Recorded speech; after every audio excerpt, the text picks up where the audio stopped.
I'm here on the last day of the Ubud Writers and Readers Festival with Emilie Zoey Baker, and we're going to do 5 minutes alone. First question for you, who or what do you like to read? I like to read clever, fancy, show-off kind of writing. I like, my favourite writer in the world is Tom Robbins, who wrote Even Cowgirls Get the Blues, and Jitterbug Perfume, which is one of my all-time favourite books. And actually, I think it was Even Cowgirls Get the Blues, which was the book that made me want to write. It made the top of my head feel like it was being unscrewed, which I think Emily Dickinson said is that's the best kind of writing you can get. Plus, you know what he says about redheads. I'm paraphrasing, of course. What did you say, sorry? I said, plus, you know what he says about redheads. That's right. And waitresses. It may have inspired me to become a waitress, actually. He writes the perfect waitress, and he does it so beautifully.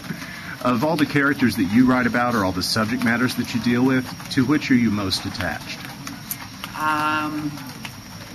Well, I write poetry, so poetry doesn't really have that many kind of characters in it.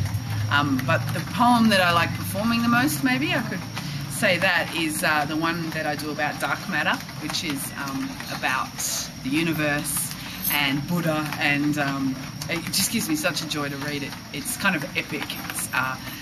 It's divided into 13 parts because there are 13 dimensions in the universe, 4 to be exact, 3 plus 1.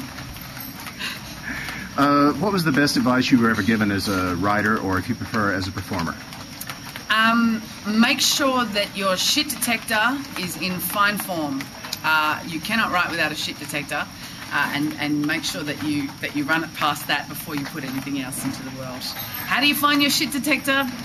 Happens when you're about 13 or 14, I think, maybe 15 if you're a late breeder, but then you'll find the shit detector. Listen to it.